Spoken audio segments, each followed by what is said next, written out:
Essa história é de Ogum, o Prometeu africano, e de seus 14 membros do MPLA, que lutaram bravamente contra o colonialismo português, seguindo pelo Mayombe, uma selva densa, com o objetivo de atacar os seus exploradores. Eu, narrador, sou teoria. Carrego um mundo que se divide entre negros e brancos. Sou o meio termo e procuro a aceitação dos que não são como sou. Não sou um grande guerrilheiro, nem preciso atuar como guarda, já que a minha tarefa é a de professor da base, mas insisto em participar das operações. Na missão atual, estamos cruzando o rio Lombe, onde escorreguei numa pedra e machuquei o meu joelho.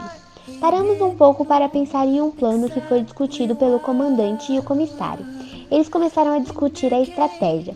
O Sem Medo defende que o assunto seja decidido pelo comando, mas o comissário alega que o chefe de operações sempre concordava com a proposta do comandante, sendo inútil a discussão. O comissário lamenta que ainda haja tribalismo entre os guerrilheiros. O ideal da formação política é que os camaradas não se reconheçam como parte de uma ou outra tribo. Lutamos reclamou com o comandante sobre uma proposta do Verdade, que pretendia trucidar todos os trabalhadores da extração de madeira. Moatuava disse que Lutamos só tinha aquela postura pois os trabalhadores eram da mesma tribo que a sua, dos Cabindas, e que qualquer angolano que não estivesse com os guerrilheiros deveria ser considerado inimigo. O comissário político, entretanto, determinou que nenhum homem do povo deveria ser morto, e o comandante comentou que Motuava estava brincando com sua postura extremista, o que era verdade. Cui havia ficado com o dinheiro e chorava por não o encontrar. Os trabalhadores não se importaram com a falta, pois queriam logo retornar, e foram libertados. Sem Medo ainda quis resolver a questão dos 100 escudos. Os trabalhadores não poderiam ter a impressão de que a guerrilha era formada por ladrões. Portanto, pediu que quem tivesse pego a nota se manifestasse, mas ninguém se moveu. Quando voltamos a seguir em frente, os homens começaram a desconfiar de Lutamos, já que estava distraído. Pensava que ele iria alertar os trabalhadores a fugirem, já que ele era de outra tribo. Foram avistados vários grupos de trabalhadores. A proposta era seguir até a estrada, onde poderiam armar uma emboscada contra os militares que passavam por ela. O chefe de operações pediu que o comandante ficasse de olho em Lutamos, pois ainda desconfiava de que ele pretendia traí-los. Os guerrilheiros dividiram-se em dois e colocaram o plano em prática. Raptaram os trabalhadores, garantindo que ninguém lhes faria mal, mas deixaram escapar o português, que fugiu com um caminhão.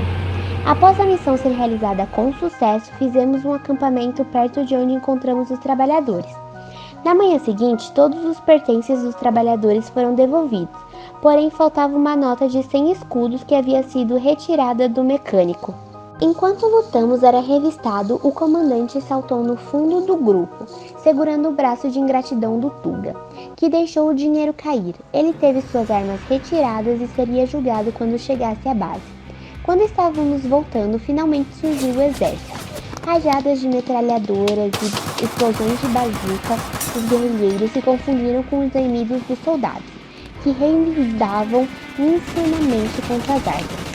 Após fazerem muitas vítimas entre os inimigos, Sem Medo ordenou a retirada, já que não seria possível enfrentar em todos os oponentes, que eram em torno de 70. Embrenharam-se na mata, onde ouviram durante toda a noite as explosões de morteiros dos soldados à distância. O comissário reuniu-se com o comandante e o chefe de operações para decidirem o que fazer sobre o dinheiro do trabalhador. Ingratidão foi condenado a 6 meses de prisão. Milagre acreditava que essa era uma injustiça. O comandante o culpava apenas por sua origem tribal. A base fora construída em uma clareira aberta, no meio da floresta do Mayombe. As árvores ao redor estendiam seus galhos e folhas sobre as tendas, escondendo-as de aviões que sobrevoavam o local. A comida era escassa, mas haviam as comunas, amêndoas nutritivas que matavam a fome dos guerrilheiros. Na reunião do comando, Sem Medo reclamou que haviam mandado novos homens, porém nenhuma comida. O comissário foi escolhido para ir ao povoado na manhã seguinte, para procurar mantimentos. Em Dolicier, o comissário não encontrava André, responsável pelos alimentos. Então, aproveitou para passar na escola onde sua noiva, Ondina, trabalhava. Porém, a relação deles era complicada. Posteriormente, quando encontrou André, ele havia oferecido ao comissário 500 francos para tomar uma cerveja e almoçar. Com essa atitude, o comissário estava revoltadíssimo por conta que o povo do Mayombe estava passando fome, enquanto André gastava com coisas banais. Haviam combinado de se encontrar à noite para enviar o carregamento à selva. À noite, André havia levado poucos mantimentos, o suficiente para somente 2 dias, e sugeriu que o comissário ficasse na cidade para levar uma quantidade maior nos próximos dias. O comissário, no entanto, não suportava mais ficar distante de sua base, onde o movimento era realmente levado a sério, e disse que partiria imediatamente. Retornou à base com muita pressa e muita raiva. Quando Sem Medo soube de todo o ocorrido, ele riu do comissário, dizendo que havia sido muito severo consigo, pois poderia ter ficado em Dolicier, já que não havia qualquer atividade urgente na base, além de que, com certeza, ninguém enviaria mais mantimentos, sendo necessária a ida de mais um homem para a cidade. O chefe de operações ainda havia caçado uma cabra e a carne os manteria por mais alguns dias. O comissário foi pedir conselhos amorosos para Sem Medo sobre a Ondina. Ele sabia que não precisava se preocupar, já que ela não fazia o tipo dele. Teoria entrou na cabana do chefe do grupo, Quiluange, onde estavam Milagre e Equicui, além de outros guerrilheiros. Após assistirem a discussão entre o comandante e o comissário, eles alimentavam uma rusga entre Kikongos e Kibundos, 2 tribos das quais os chefes se originaram, respectivamente. A comida havia acabado e o chefe de operações não retornava de Dolicier. Até as comunas eram escassas e as caçadas não davam resultado. O ânimo dos guerrilheiros se alterava, inflamando as brigas trabalhistas. O comissário agia com cautela nas discussões, evitando uma revolta na base, além de receber críticas de Mundo Novo, que considerava necessária uma oposição mais severa do comando. O maior problema era a falta de abastecimento da base, e a ideia de uma revolta para tirar André do poder parecia a única solução possível. Teoria dava aula e Sem Medo treinava os novos recrutas quando chegou o chefe de operações, com reabastecimento e uma notícia muito importante. André estava fugido após ter sido pego no meio do capim com Ondina. A moça havia enviado uma carta para ser entregue ao seu noivo, o comissário. Um membro da direção do movimento estava a caminho para resolver a situação. A questão tribalista vinha à tona novamente, já que André era Kikongo e havia ficado com a noiva de um Kibundo. O Sem Medo e o comissário haviam sido chamados à cidade também.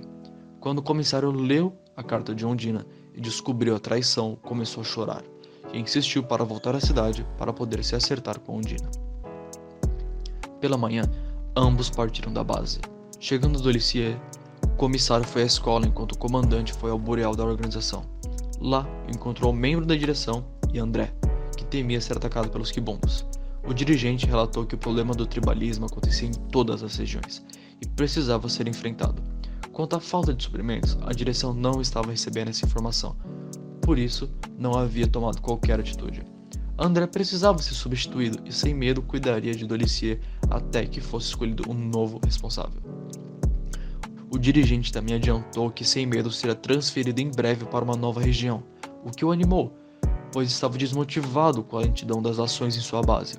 O comissário foi ao Sem Medo, afirmando que havia se acertado com Dina. Sem Medo, entretanto, questionou se o caso com André não o perturbava, e o comissário ficou inseguro, pedindo que o colega fosse conversar com sua noiva. Sem Medo não achava bom este contato e esperava que o comissário percebesse que a mulher já não o queria mais. André foi encaminhado a Brazzaville, onde seria julgado. Ele acreditava que tudo era uma armação dos Kibundos para tirá-lo do poder. Com o apoio de Sem Medo, Ondina era apenas uma isca, que no entanto gostou de se entregar a ele. Agora, Sem Medo teria que se responsabilizar pela fuga de ingratidão da cadeia, que também era Kibundo. André estava tranquilo quanto ao seu julgamento. Bastava realizar uma boa autocrítica, conforme a teoria socialista mandava, e estaria absolvido. No dia seguinte, Sem Medo recebeu um velho militante do MPLA, que atuava na fronteira. Ele informou que os Tugas haviam se estabelecido no Pau Caído, uma antiga base guerrilheira que era muito próxima da atual. O chefe do depósito, que também era onde a cadeia ficava, confirmou que a situação era muito preocupante. Então, Sem Medo mandou que todos limpassem suas armas. O chefe de depósito era um camponês sem terra. Ele entendia que a lentidão na revolução era causada por traidores do movimento, e isso não era uma questão de tribalismo. Havia traidores de todos os lados. Ele confiava em Sem Medo, e faria de tudo para acabar com a exploração colonial. Após um dia sem notícias da base, Sem Medo iniciou uma longa conversa com Undina, única pessoa presente no Boreal. Falaram sobre a revolução, sobre a monotonia do trabalho administrativo, sobre as transformações morais que almejavam na sociedade e, de repente, se beijaram. Bateram a porta do quarto com gritos de que a base havia sido atacada, onde ele escondeu-se e Sem Medo recebeu Veuê, que desesperado contava sobre a ocorrência. Os guerrilheiros souberam da ocupação dos Tugas do Pau Caído e já se preparavam para o combate. O comandante não entendia o comportamento dos guerrilheiros, também achou estranho que os Tugas atacassem somente por um dos lados. De qualquer forma, o chefe de operações iria aguardá-lo na cascata para armar um contra-ataque à base, e Sem Medo deu andamento ao plano. O grupo, formado por 30 homens, cruzou rapidamente a selva do Mayombe, até encontrar-se com a equipe do chefe de operações, que tinha mais 9 combatentes. O ataque dos Tugas continuava sendo um mistério, já que os caminhos que levavam do Pau Caído à base estavam sendo patrulhados. O das operações suspeitava de uma traição de Lutamos, mas Sem Medo duvidava disso. A marcha continuou, muito demorada devido aos desvios das trilhas mais usadas. Mundo Novo elogiou Sem Medo pela rapidez com que organizou um número tão grande de combatentes e mencionou o esforço de Veuê em caminhar por tanto tempo sem descanso. O Sem Medo percebeu a intenção do jovem e ressaltou que sabia valorizar um bom guerrilheiro. Chegando próximo à base, o comandante, o chefe de operações e Mundo Novo discutiam qual a melhor estratégia a se tomar. Escolheram esperar o amanhecer do próximo dia para atacar. Sem Medo apreciava a atitude de Mundo Novo ao se posicionar como membro do comando, encarando isso como um bom sinal. No momento combinado, o grupo se dividiu em dois. O Sem Medo lideraria alguns homens pelo rio e o chefe de operações lideraria outros pelo lado da montanha.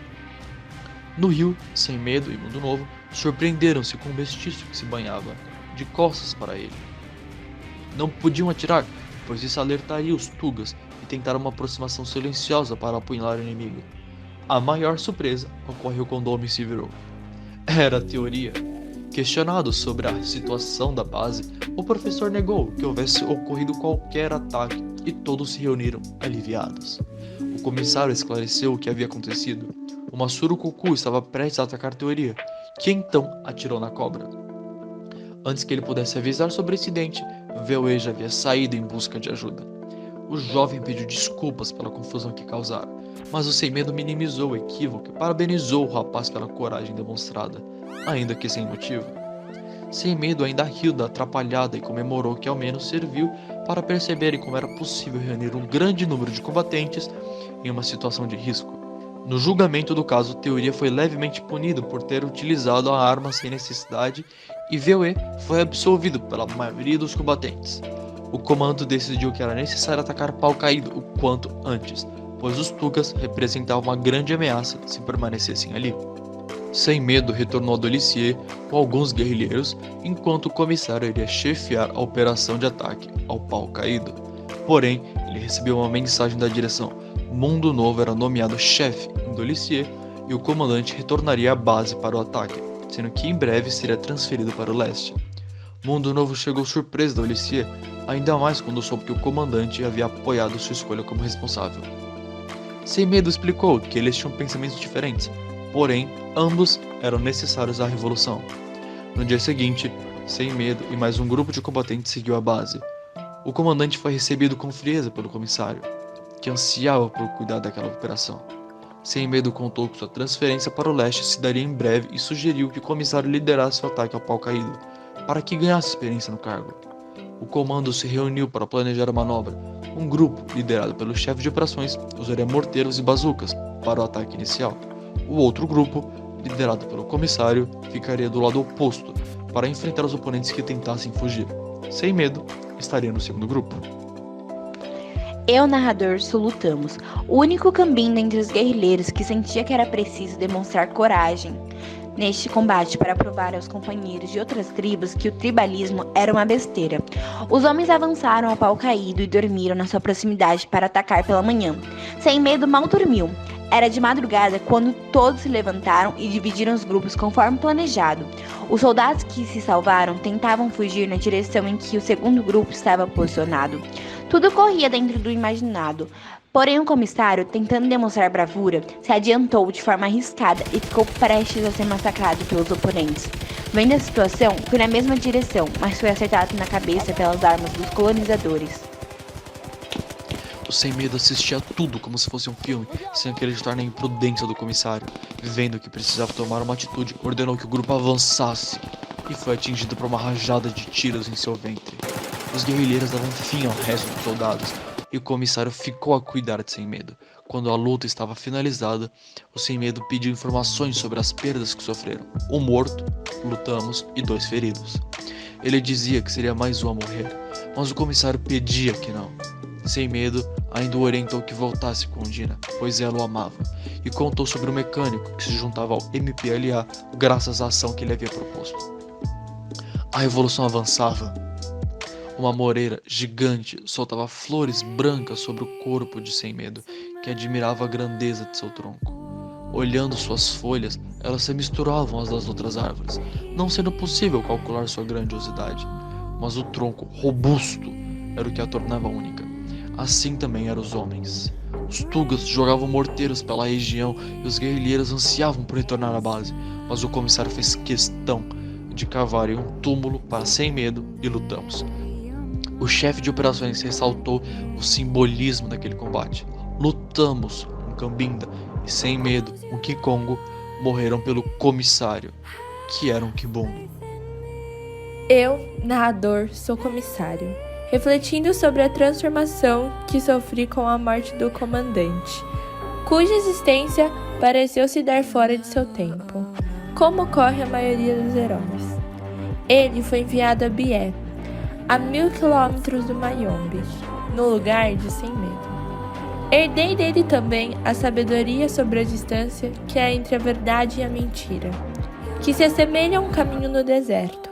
Não é algo tão claro como uma trilha amarela em meio ao verde do Mayombe, conforme alguns acreditam. O central do romance é a guerra pela independência da Angola. O conflito entre diversas tribos angolanas com tropas portuguesas durou mais de 13 anos. A luta armada teve diversas frentes e elementos. Os diferentes grupos que defendiam a independência da Angola tinham muitas características diferentes entre si. Além de visões políticas opostas, os grupos que lutavam pela independência tinham suas bases fundadas em regiões diferentes e eram apoiados por grupos étnicos diversos. O MPLA, Movimento Popular de Libertação de Angola, foi um dos primeiros grupos. Formado por maioria Mbundu, tinha laços com o Partido Comunista Português e pregava o marxismo-leninismo. O FNLA, Frente Nacional de Libertação de Angola, era outro grupo importante, com forte apoio dos Bakongos e dos Estados Unidos. Independência, o MPLA assumiu o poder e pouco tempo depois o país entrou em guerra civil. Boa parte desse entrave se deu porque o FNLA não aceitava o regime comunista. Mesmo tendo uma união tática durante a Guerra da Independência, a luta da Angola foi complexa, com diversas nuances e conflitos internos. O romance do Pepe Letra retrata uma das frentes de batalha do AMPL na região da Cambinda, de maioria bantus, e que busca de forma paralela a independência a Angola. E isso gera certa desconfiança entre os guerrilheiros, pois dentre eles só um é de etnia bantus. Um dos principais aspectos de Mayombe é o tribalismo. A Angola era composta por inúmeras tribos que foram subjugadas e unidas sob o mando de Portugal em um único país. Várias línguas compõem o leque linguístico da Angola. O português era a língua oficial, que mantinha de certa forma todas unidas. Porém, quase ninguém falava fluentemente e também não era considerada uma língua materna. A unificação de diversas tribos sobre Angola causou um processo chamado tribalismo. Isso fez com que, antes de angolanos, eles eram, acima de tudo, pertencentes às suas tribos nativas, de modo que, às vezes, algumas diferenças tribais pudessem gerar conflitos entre os soldados de diferentes regiões. Em Mayombe, os conflitos gerados pelo tribalismo se misturam aos próprios conflitos gerados pela organização do MPLA. Os guerrilheiros desconfiam entre si por conta das tribos de origens uns dos outros, e as relações políticas e de poder dentro da organização se misturam com essa desconfiança. E apesar de alguns guerrilheiros serem sem tribo, seja porque passaram algum tempo na Europa, ou por ter nascido em Luanda, ou por terem pais de tribos diferentes, a maioria acaba se sentindo pertencente a uma determinada tribo, e a relação entre si acaba passando por uma espécie de filtro tribal.